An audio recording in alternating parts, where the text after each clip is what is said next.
Federal funding and advanced DNA testing have played a huge role in allowing law enforcement to build successful rape cases despite the passage of time. Here to tell us about it is Chief Assistant State Attorney Adair Newman, Fourth Circuit State Attorney's Office. Welcome back to the program, Adair. Good morning. So, just last week, your office announced an arrest in a cold case rape. Jason Blunt, a 52-year-old, been living in Orlando. He was arrested on a DNA match that dated back almost 20 years. Can you kind of tell us how that case came together and how it fits into just sort of the larger scheme of cold case rape prosecutions? Yes, certainly that case was a cold case. It was what we kind of call a case-by-case profile match, where we have a known DNA profile, and we know that that particular individual, therefore, has been involved and been the perpetrator in multiple rapes. But in his case, we did not have any match in our CODIS system. So we had not identified who the perpetrator was, but we knew that there was an individual responsible for multiple rapes in the Jacksonville area, and with a similar modus operandi, or MO, as it's often referred to.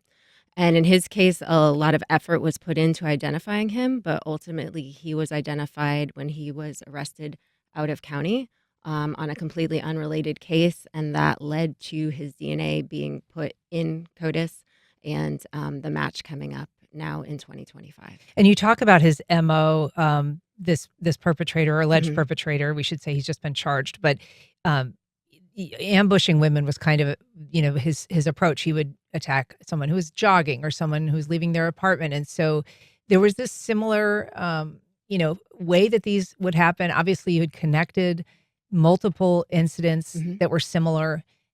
And I think, sort of speaks to the role that DNA plays in terms of, I'm sure all of those instances were investigated. You'd made the connection, and yet Yes. nobody emerged as a suspect. Yes. And a lot of times the DNA makes the connection, but in terms of ultimately coming to the resolution and finding a perpetrator, sometimes, as in Mr. Blunt's case, the DNA being put into CODIS did lead to us apprehending him. But a lot of times it's just good old fashioned detective work.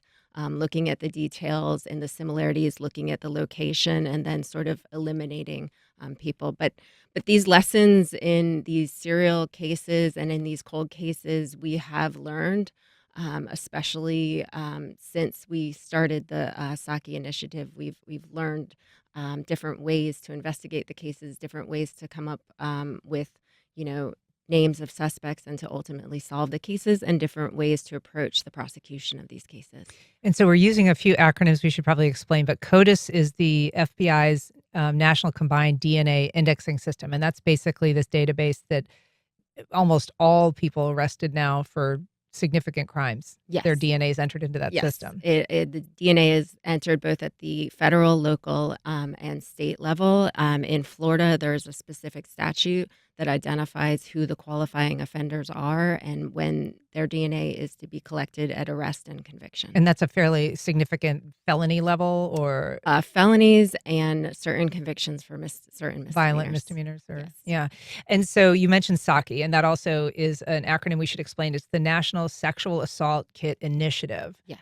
And explain what that is. I mean, that's sort of a funding mechanism to test rape kits. Is that right? It's a funding mechanism, but it originated with some prosecutors from some other states that noticed when they went through their property storage rooms that there were all these um, sexual assault kits that had never even been sent for testing, that were just sitting in property storage rooms. So that started the initiative that then became a nationwide initiative to give funding to various states and agencies. In Jacksonville, we received the funding through the state attorney's office, but it has always been and continues to be a collaborative effort between us, the sheriff's office, local law enforcement, local community partners, and even a survivor who is local here to Jacksonville. And so the Saki funds allowed this agency and agencies around the state of Florida to begin tackling this backlog. There was a significant backlog in Florida, as many as I think 13,000 untested kits at one time. I Can't speak to Florida. Our total number in Duval that we ultimately certified was 1,748. that were certified? Explain what that means. That we went through the process of physically going through the property room and just evaluating each case and making sure each kit had not, in fact, ever been sent off for testing. And so were all of the cases that you found, all of the kits, I should say, that you found, were all of those eligible for testing, or were some of them not sent off because either some elements of it had expired or the case itself was moot for some reason or another? No, in Duval, every one of those cases was sent to be tested, and was sent to Florida Department of Law Enforcement to do testing. That was specifically part of our approach, that we were going to send everything, just because cases, the time limitation or statute limitation had expired, doesn't mean that the victims didn't deserve answers. So it was our approach to make sure that we got answers to victims regardless of whether or not, the prosecution was viable at the time. And one thing that's interesting and meaningful about this DNA testing and these databases that are built is that it's not just about a successful prosecution in one case, because as we were talking about just a moment ago in the case of Jason Blunt, there can be multiple victims by a single offender. And sometimes, even if one case can't be solved, that can be a connective tissue to help solve another case. Absolutely, and that is another important lesson we learned from the initiative, was that a lot of these cases were sent off, and say in one instance statute of limitation had expired, but it was a DNA profile that was related to multiple sexual assaults. We wanted to investigate all of those cases, because if we found one that was within statute of limitations and we could go forward and charge on that case, then we could incorporate the other cases in under the Florida law, which it's referred to as Williams rule or similar acts evidence, in order to support and ultimately put forth evidence to prove the case in court. And I want to talk a little bit about how things have changed, in part because of DNA and the cold case testing effort for victims. But I think that what you're mentioning is part of it, which is if a person is not able to have their own case prosecuted, but if their case is used as evidence in a Williams rule, a similar type offense, and it's introduced as evidence, that victim might have an opportunity, for example, to give a victim impact statement, or in some way be able to express or testify about what happened to them, if In that's important to in them. Yes, in those cases, if we have Williams rule evidence, we will obviously file a notice to ask to include it in the trial. The judge makes a ruling. Assuming the judge rules and finds that it is relevant to the case that is being charged, then that victim will come in and testify in court, as well as the DNA evidence associated with that victim. So tell us, first of all, how many cases have been filed as a result of these, kind of processing that backlog? Mm. At this stage, there have been 35 prosecutions through the Saki initiative. We are at the end of our grant process. We started originally with just the 1,700 kits that we submitted, and seeing which ones were coming back to CODIS hits. After that, we evolved on to looking at secondary evidence to see if we could solve cases with things other than just the kits. So in the cases where there were kits and maybe we didn't get any DNA results, then we started looking at clothing, cigarette butts, items that may have been discarded around the scene as we progressed through this. And then more recently, and obviously at the close, we are looking at the cases where we have not been able to identify the suspect, but we know there's this known DNA profile of a suspect, and the different tools that are now available to solve those cases. So talk a little bit. I mean, right now you're the chief assistant state attorney in the Fourth Circuit, but Yes. you spent many, many years kind of running the sex crimes unit. I'm not sure I remember the name of it. Special Victims Unit. Special Victims Unit. And so you prosecuted a lot of these cases. And I'm curious if you can talk about how different it is to approach a victim Mhm. in a cold case as opposed to someone that is a victim of a recent crime. I imagine it must be in some ways very shocking to someone to have a prosecutor or an investigator contact them about a crime that's maybe 20 years in the past. Yes. And I would like to say that through the process of this initiative, since it did start in 2014, we've learned a lot of valuable lessons about how to approach individuals. A lot of times you have to remember that this has been 20, 30 years. Their lives have entirely changed. These may not, A, be things that they want to talk about anymore, or B, also be sensitive to the fact that, their life has changed. They're in a different place, different employment, different people in their lives that maybe they have not yet shared this information with. So we like to not make a phone call. We find that, to call someone out of the blue and you don't know who you're getting on the phone can lead to a lot of confusion and questions. So our approach ultimately became to try to locate the individuals and, if at all possible, to try to initially make an in-person contact. And so once you've made that in-person contact, I mean, what kinds of range of responses do people have? Or do you find that because of life's, the evolution of someone's life that they are adamantly opposed, for instance, to pursuing a prosecution? How do you handle that? Yes, people have had all sorts of different reactions. Some people obviously were waiting for this call, for this contact, and had been waiting for an answer for years. Some people are very angry about, the fact that it was unable to be pursued or prosecuted initially. Um, we've actually had people who, when we initially contacted them, they were apprehensive, not cooperative. But then I can think of one particular example where an individual contacted us afterwards. They had had a change in life. They had had a child and had decided that it was very important to them now to make sure that the person was held accountable. So it really varies by the person, by the case, and the circumstances. We've got a call from Mark on the South Side. Good morning, Mark. Go ahead. Hey, good morning. I was just kind of curious. I seem to recall, and I think your producer mentioned it was the Golden State murders, where a gentleman committed some murders, and I think it was his brother who put his DNA into 23andMe, Ancestry.com, one of those DNA things. And so I'm curious, are you able to take old DNA from a cold case, compare it to a database out there, and maybe you come across someone who's a first cousin or a sibling or something like that? I would think that would be a way to at least get you down a path towards the folks that committed these crimes. That's a good question, Mark. This use of familial DNA or kind of, genealogical tracking of Mhm. somebody is relatively new. And I Yeah. I think that the Golden State Killer case probably was the first big case, at least, where that was used to solve a crime. I am not actually certain if it was the first or not, but I can say that those methods that the caller is referring to, there are two different types. There's the familial um, genealogy, and then there's the genetic genealogy. The we use both in Florida.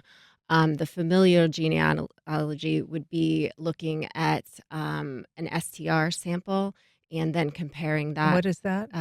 STR is single tandem repeat. It's just a type of DNA. Okay. It would be looking at a type of DNA and comparing that to any known profiles in CODIS and seeing whether or not there's a first order relative match. Hmm. And that has certainly been used and has been used in success in Florida. The Calvin Dumas case that I believe you had inquired about is an example of that. What the caller is referring to, the genetic genealogy, that is a separate type where you use more of a public database system, and that is also available as well. So you mentioned the Calvin Dumas case. That was an arrest from just about a year ago. That case was Mhm. solved. I want to take a listen, if we can, just to your boss, State Attorney Melissa Nelson, speaking at the time of that arrest. Calvin Dumas is a dangerous serial rapist, and frankly, he's every woman's worst nightmare.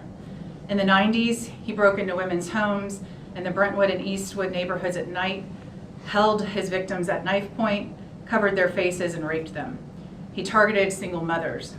He told them if they made any noise or reported the crime to the police, he would kill them or kill their children. So this arrest last year was the culmination of a long period of research. he had been an offender back in the 70s, Yes. but that predated this database. So collection, he was not in the CODIS database, so we were not able to locate him just by a simple search in the CODA database. But he was ultimately located by a familial search. Yeah, and so his crimes were, again, dating way back, 95, 96, 98, and, similar MO as, Mhm. Ms. Nelson just described. But again, it wasn't until a kind of a more recent, offense Mhm. that was not a sexual assault, right? It was something else, but got him into the CODIS database. He was located. He was found out by a familial search. So a decision was made to do a familial search I to see. see if he had a first order relative in the database, and that is how he was investigated and apprehended.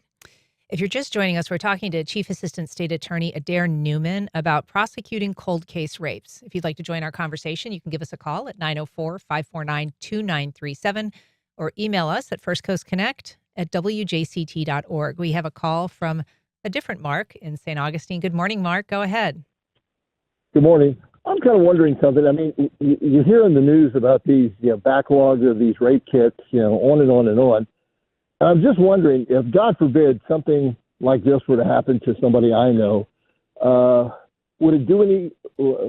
How can we expedite that as just a private citizen? Do we call the sexual crimes unit every month and say, hey, what's going on with my case, or do we offer to pay for it ourselves, or what can we do to move this along? Or is there anything we can do to move it along?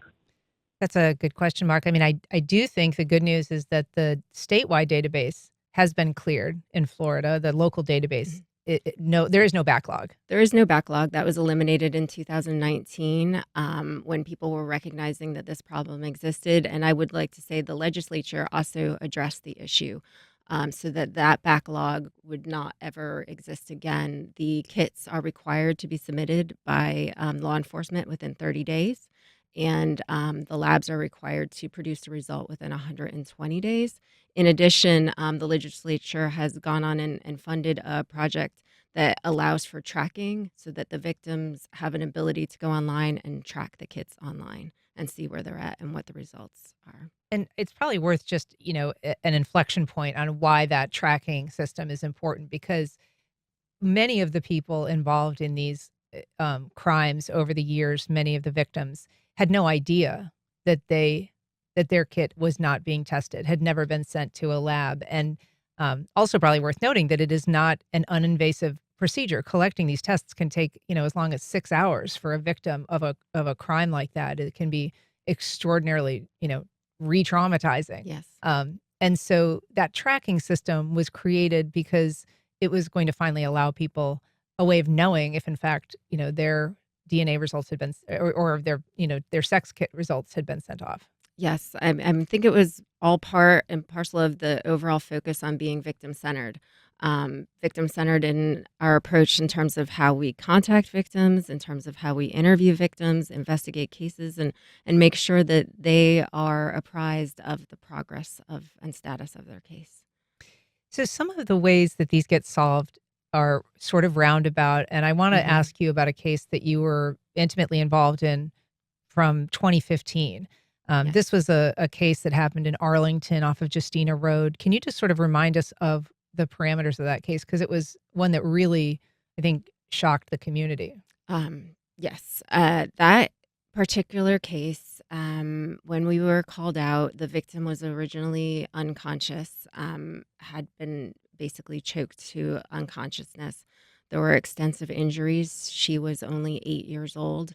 It was very difficult, very emotional for everyone involved because she was such a young child. The trauma, she had trauma to her genital area. She had other multiple injuries. A lot of those of us that came to the scene believed that she had basically been left for dead. But she survived. And it was a case that JSO put a tremendous amount of resources into At the time, everywhere in the area was searched. Every sex offender in the area was contacted to see if we could get any leads to solve the case. But it went unsolved for a very long period of time. And so this case was actually solved in 2020, I believe, hmm or 2021. I believe it was 2020. Okay. And the perpetrator in this case was discovered because he'd committed a carjacking. He was convicted of a carjacking and was in Clay County when this DNA match was found. hmm So I do think it was surprising, though. We talked a little bit before the show about the fact that he too was a juvenile, hmm which I found kind of shocking in that discovery. He was just 14 Yes. at the time that he committed this assault. hmm But you said that in the world of the investigators and the prosecutors, there was sort of an expectation that it might be a young person. Obviously, we spent a lot of time kind of roundtabling the case, coming up with different theories to try to solve the case. But one of the things that kind of always struck out to the investigators and myself, stood out, I apologize, was that, there were these children in the neighborhood and they were playing. And I think as adults, we always teach our children to be wary of a stranger adult coming into contact with them. But none of the children had any remarkable memory of an adult. So it did seem odd that, if it had been an adult who had come into the scenario, someone who would have alerted the children to have been, cautious or somehow apprehensive, but that was not the case.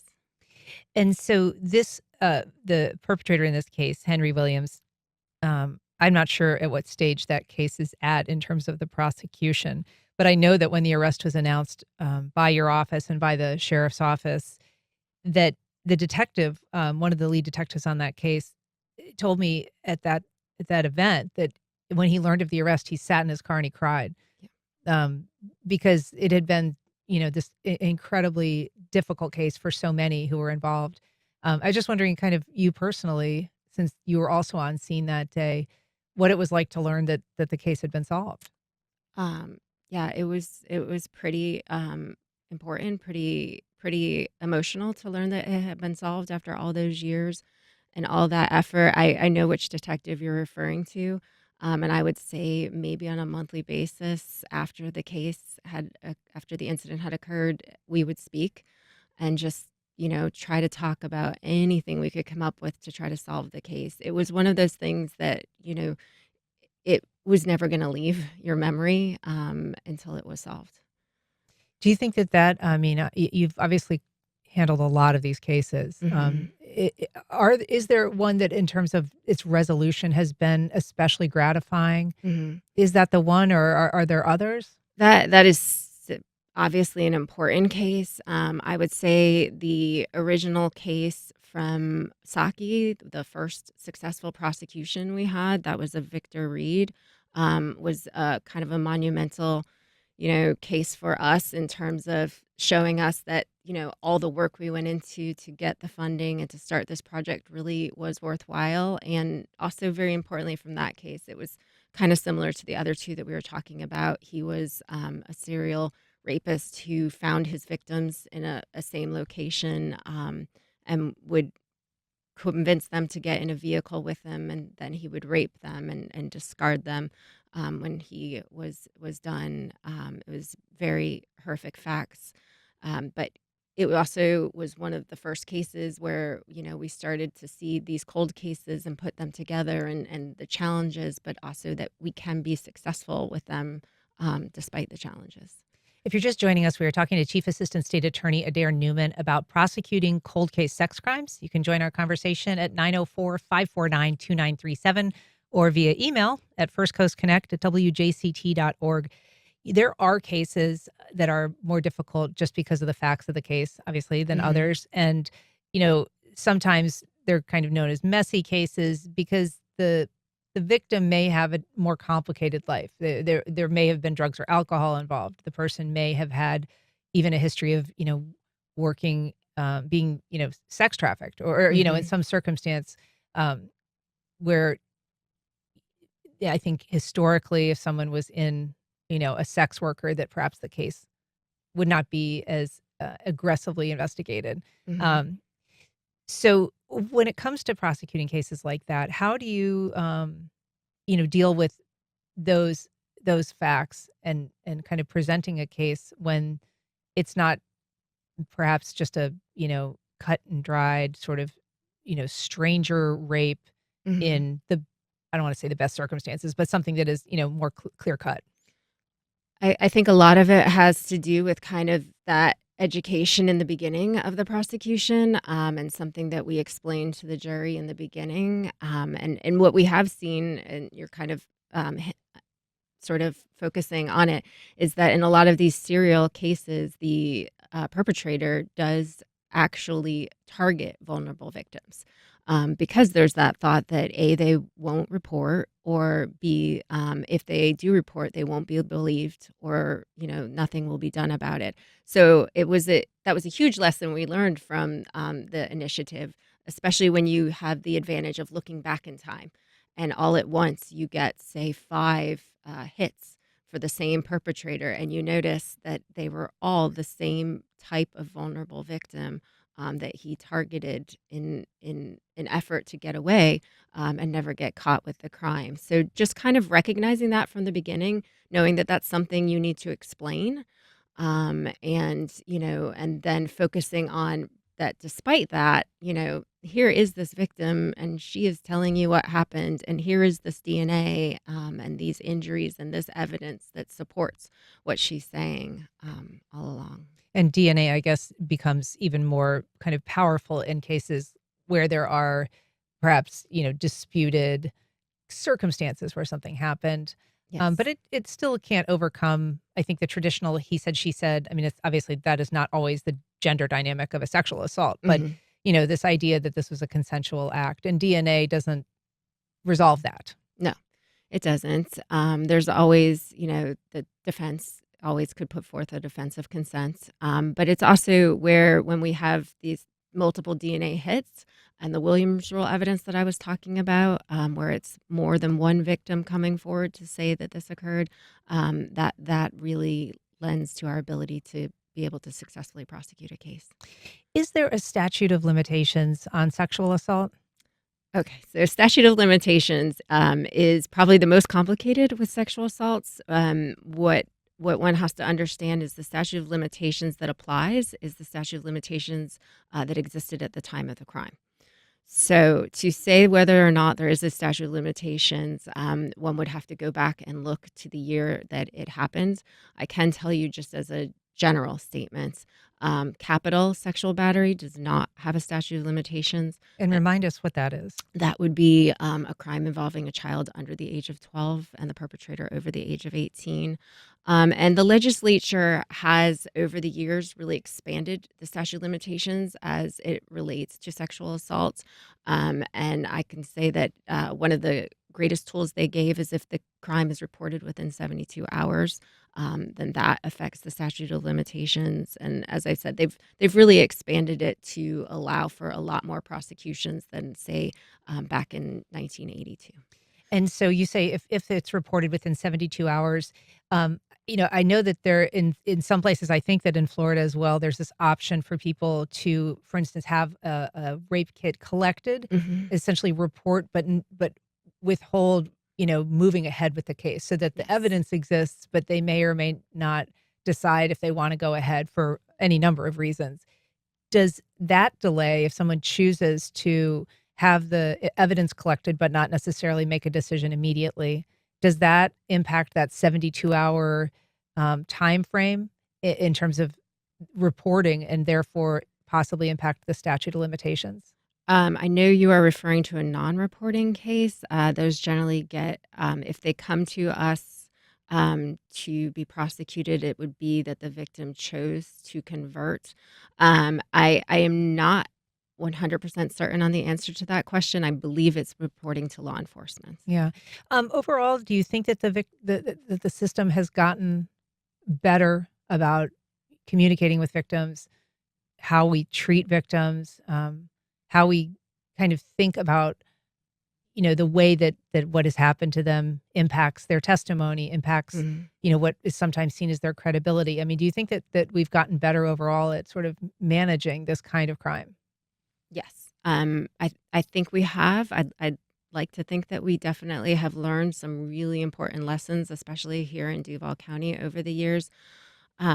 It's been eye-opening to have the ability to go back and look at the work that was, say, done in the 90s and see how an interview was done versus how it's done today. The sheriff's office has invested a lot of time and resources into training their detectives. I know they go to get a lot of education on trauma informed interviewing. One of the best examples I can say that we've seen over the years, it's really striking how much this stands out to me when you look back, a lot of times in the old reports, it would seem confusing or jumbled because of how they would write the victim statements. And one of the things we've learned is that chronology is one of the things that is greatly impacted by trauma. Hmm. So it would look like a confusing interview if you didn't know that a victim who's experienced trauma is going to jump around chronologically. And our detectives have kind of learned that. We record the interviews as well now so that, we can go back and really see the details and then kind of see where that chronology actually fits in. Well, it is a lot of work that you do, an important work, Adair Newman. It is great having you here. Thanks so much for coming on to talk to us about it Thank you today. so much.